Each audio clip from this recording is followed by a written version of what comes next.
Alors, à présent qu'on réussit à ajouter on réussit à ajouter des éléments au panier, la prochaine chose à faire ici, c'est de réussir à afficher ici ce panier dans une sorte ici de modal pour qu'on puisse ici voir ici le contenu ici du panier. Alors là, maintenant, la prochaine étape, c'est d'afficher ici le panier. Donc là, on va afficher ici un modal qui va permettre de contenir les différents éléments du panier. Là, je me dis que je vais fermer ici le product item. Pour le moment, je vais fermer le app.jsx et je vais venir rester ici au niveau du header.jsx. Donc là, je souhaite afficher ici un panier. Là, pour le panier, je me dis que je vais créer une nouvelle composante, une nouvelle composante que je vais appeler modal. Et je peux l'appeler ici carte modal ou panier modal. Et là, ce sera carte modal.jsx. On va créer ici une nouvelle constance qu'on va appeler ici carte modal, qui sera égale ici à une fonction fléchée. Et là, plus bas, on fera ici un export default de carte modal. Carte modal. Voilà. Donc là, on aura ici le carte modal qui sera là, qui sera ici le modèle le modèle qui doit apparaître lorsqu'on va cliquer ici sur le bouton qui permet d'afficher ici le panier. Donc ce carte modal, je me dis que là, je vais venir mettre ici des fragments au niveau ici du header.jsx pour envelopper tout le contenu ici par des fragments. Et juste au-dessus ici du header, juste avant de rentrer le header, je dois appeler ici le carte modal que je viens à peine de créer. Là, au niveau des cartes modales, je peux venir faire ici un return, mettre ici return ici une div, qui sera ici contenu du modal. Donc là, je peux l'appeler ainsi contenu du modal. Et on voit que là, pour le moment, il apparaît ici au-dessus ici de ce header. Donc, c'est bien.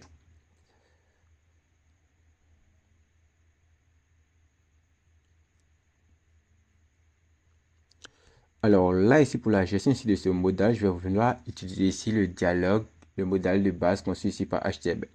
Et pour ce faire, je vais ici utiliser ici les références ici de React, le hook_use_ref. Là, je vais créer ici une nouvelle référence ici pour le modal que je vais créer en l'appelant séquence modal ref qui sera ici un useRef.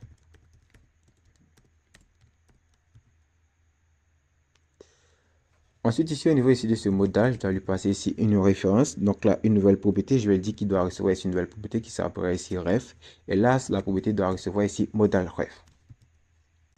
Ensuite, ici, au niveau des cartes modales, puisque je lui passe ici une nouvelle référence qui provient ici d'une composante externe. Au niveau des cartes modales, il va falloir que je puisse ici utiliser ici le forward ref pour pouvoir accéder ici à cette référence de manière correcte. Donc, ici, plutôt que de faire ici un return ici de contenu principal, ce que je vais faire, c'est que là, je vais créer ici ma constante que j'ai appelée ici carte modale. Et plutôt que de pointer directement ici sur une fonction fléchée, je vais retirer ça. Je vais ici utiliser ici le forward ref, une propriété qu'on suit déjà dans React.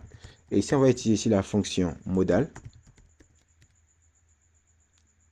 C'est cette fonction modale qui va se charger ici de rendre des éléments. Et là, cette fonction modale, elle doit recevoir un premier paramètre, les propriétés qui seront passées. Et ensuite, le deuxième paramètre, ça doit être ici la référence qui provient ici de la composante qui appelle ici cette composante, ou la composante qui passe ici une référence à cette composante. Donc, dans mon cas, c'est le header qui passe ici une référence externe à carte modale. Donc, cette référence externe, je la récupère ici dans cette deuxième propriété attendue qui s'appelle ici ref.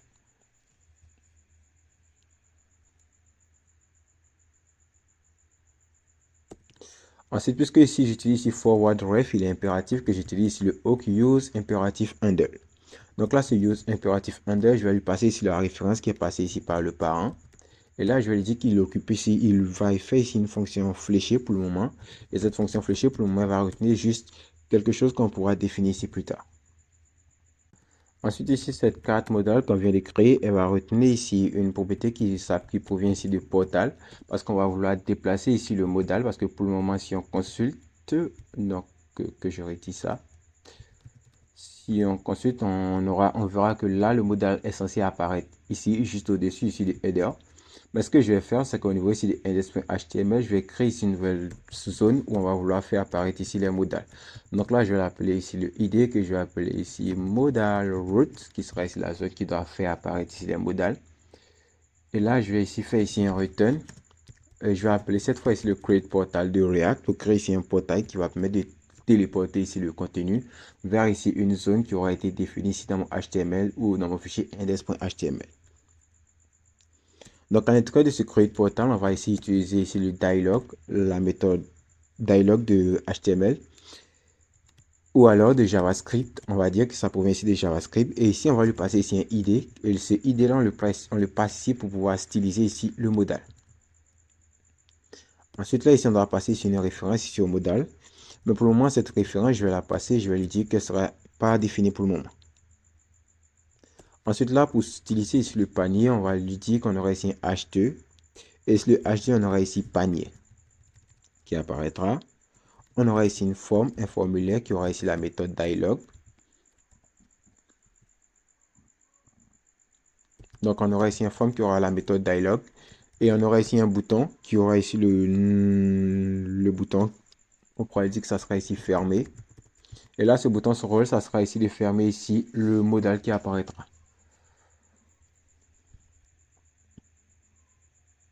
Ensuite, là, on va vouloir créer ici une nouvelle référence ici pour ce modal qu'on va appeler ici dialog, qui sera ici une ref. Et on va dire que ça sera ici égal à useRef. Et ici, lorsqu'on retourne ici des données, on va vouloir retenir ici une nouvelle propriété qu'on va appeler ici open. Donc, une nouvelle propriété qu'on va appeler ici open qui va permettre d'ouvrir ici le modal. On va appeler ici le dialog. Et ici, on va appeler ici le current. Et ici, on va appeler ici la méthode classique de dialog qui se trouve dans JavaScript, qui est le show modal. Ensuite, ici, cette ref qu'on a créée, ici, on va venir la lier maintenant ici à notre dialog. Et là, si on fait ce qu'on enregistre et qu'on rafraîchit, on ne devrait pas avoir ici d'erreur. Il dit que target container is not a DOM element. Et lorsqu'on fait ici un create portal, on passe ici la première propriété qui est la composante. Et la deuxième valeur, c'est l'endroit où ici ce contenu qui est le premier élément doit être téléporté.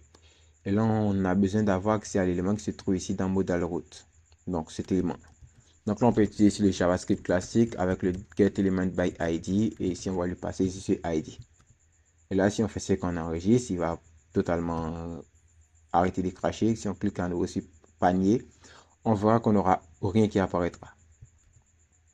Alors, puisqu'on a lié ici cette référence ici à carte modal, on peut bénéficier ici de cette référence pour appeler ici cette méthode open qui a pour but ici d'afficher ici le panier directement depuis le parent. Donc, depuis le parent, je vais créer ici une nouvelle constante, une nouvelle fonction qui va me permettre d'ouvrir ici le modal. Donc, je vais l'appeler handle open cart qui sera ici égal à une fonction fléchée qui aura ici pour but ici d'afficher ici le modal ou alors de dire au modal qu'il a besoin ici d'être ouvert. Et là, on pourra avoir accès à la propriété modal ref. Et puisqu'ici, on a défini, ici, on a lié ici au modal, on a accès maintenant ici à cette propriété qui s'appelle ici open. Donc là, on a un modal ref. Et puisqu'on a ici utilisé sur les références, on doit appeler la propriété current. Ici, on doit dire qu'on a accès maintenant à la propriété open qui se trouve ici au niveau de use impératif qu'on a utilisé à ce niveau. Et ce qu'on va faire, c'est que là, on va vouloir lier ici le bouton qui affiche ici le panier. On va mettre ici un effet on-click dessus et on va l'appeler le handle open cart. Et si on fait ce qu'on enregistre, qu'on clique ici sur panier, on voit qu'on a ici le panier qui apparaît avec un petit style qui a déjà été préparé tout autour.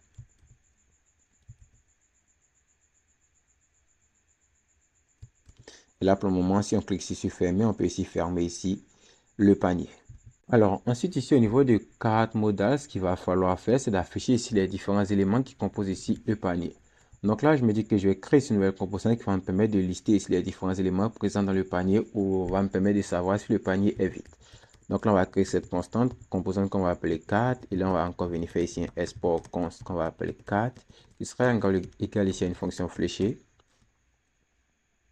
Et là, pour le moment, tout ce qu'on va faire, on va retenir ici une div pour le moment. Alors, cette div, on va essayer de lui donner ici l'idée qu'on va appeler cette fois carte. Je pense que c'est dans index.css. Parce que j'ai une div avec ici une idée qui s'appelle carte.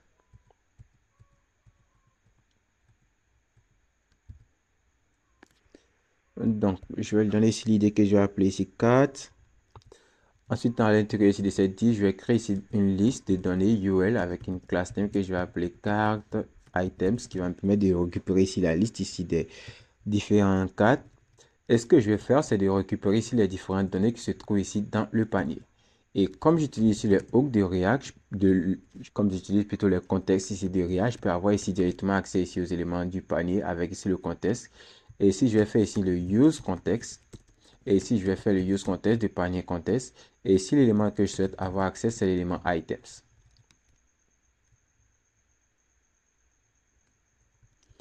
Alors là, ce que je me dis, c'est que je rends ici l'affichage ici de manière conditionnelle. Si jamais items.length, c'est-à-dire ici la taille du panier est égale à 0, je vais afficher ici un paragraphe avec ici le message, votre panier est vide.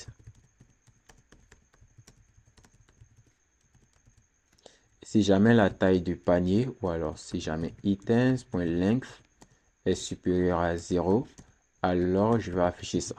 Et là, si je fais ce que j'enregistre, pour le moment avec un panier 0, on n'aura rien qui apparaîtra, juste parce qu'ici, au niveau du paragraphe, on ne lui a pas passé la bonne classe. Et je peux ici lui passer ici un style. Et ici, ce style, je peux ici lui passer ici une color, que la couleur, je vais lui donner ici du noir pour qu'on puisse voir ça. Et si j'enregistre et que je fais ça et que je consulte à nouveau, on n'aura rien qui apparaîtra.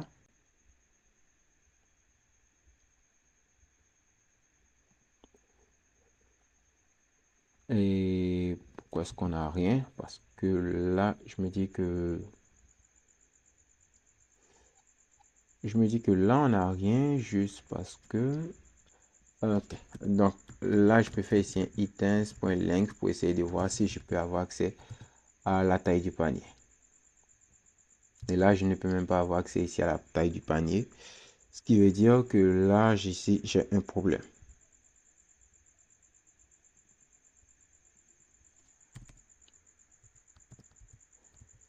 Alors là, ici, j'ai pas un problème. J'ai accès ici aux éléments du panier.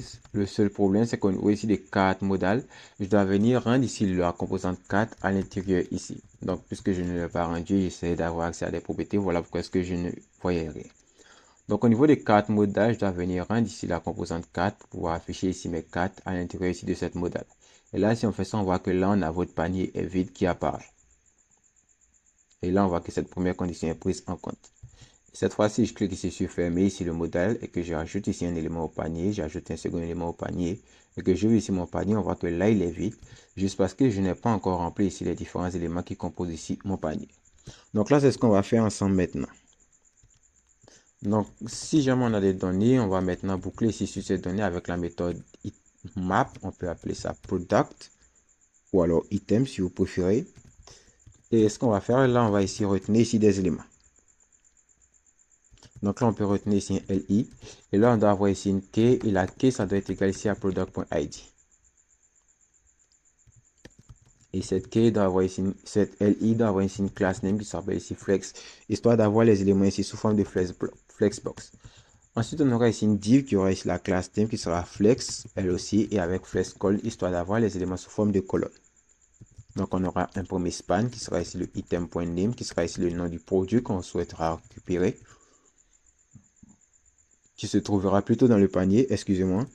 Ensuite, on aura encore une autre span ici qui aura ici la class name, qui sera ici price, qui sera ici le prix du panier. Et là, la propriété ici, c'est item. Et là, on l'a appelé product. Donc, c'est pas item, c'est product. Et au niveau ici du panier contest, je vais voir comment est-ce qu'on a récupéré, comment est-ce qu'on a ajouté.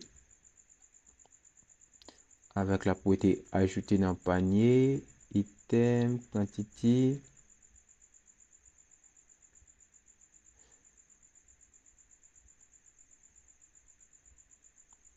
Et je pense que là, il manque ici une valeur qui est ici le amount. Donc là, on aura ici la propriété amount. On n'a pas mis ici le montant. Et le montant ici, c'est product. Et je vais voir au niveau de mock data. Product. Et le prix, c'est price. Product. Price. OK. Donc là, on doit récupérer ici le prix ici lorsqu'on ajoute ici l'élément dans le panier pour la première fois. Donc là, on doit récupérer ici le prix. Vous le mettez aussi au niveau du panier contexte. Et ici, maintenant, on peut récupérer ici le prix avec ici le product.amount.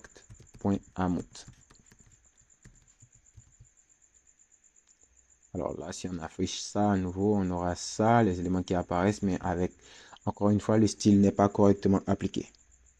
Et là, on a le montant qui apparaît ici sous forme d'euros. On a ici le span qui est là. Donc là, on a le montant ici du produit qui n'apparaît pas pour le moment. On verra pourquoi. Plus tard, on va voir pourquoi est-ce qu'il n'apparaît pas. Mais pour le moment, on peut lui dire.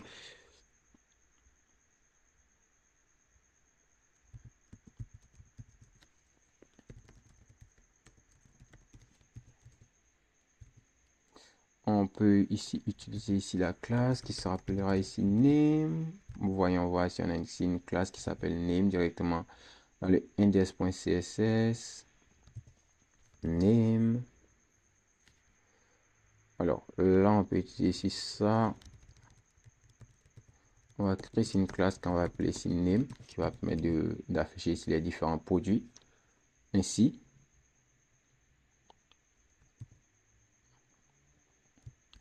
Alors, je me dis que non, pour le moment, pourquoi est-ce que ça ne fonctionne pas? J'avais déjà préparé ici des classes. Donc, si j'ajoute ici un élément, je devais avoir ici des classes qui apparaîtront, qui devraient apparaître. Alors là, je pense que j'ai fait quelque chose. UL 4 items. Et là, c'est pas class name, c'est ID qui est 4 items. Voilà. C'est ID au lieu ici de class name. Donc là, on a le produit, le prix ici du produit qui est juste en dessous. Ensuite, ce qu'il nous faut, c'est d'avoir ici un bouton qui va nous permettre ici d'ajouter ou de diminuer ici la quantité ici de produits à commander. Donc, on aura ici une div et cette div, elle doit avoir ici une class name. Et elle, sa class name, c'est cart box action. Et là, on va mettre encore ça sous forme de flexbox. Et on aura ici un bouton qui aura pour but de faire ici un moins pour réduire la quantité. Et un autre bouton qui aura ici pour but de faire plus pour ajouter ici la quantité. Et à l'intérieur de ces deux, on aura ici une span qui aura ici la class name de price quantity. Et là, ça sera ici product.quantity qui sera ici la quantité. Puisque là, au niveau du panier contest, on mettra à jouer ici la quantité en initialisant ici la quantité à 1. Donc, si on fait ce qu'on enregistre, on voit que là, on a le produit 2 qui fait 5,16 € avec ici 1. Et là, si on clique ici, pour le moment, on n'aura rien. Mais on peut ajouter ici le produit 3, on peut ajouter le produit 6, on peut ajouter le produit 4. Et si on consulte ici le panier, on a nos différents produits qui apparaissent aussi au niveau ici de ce modal.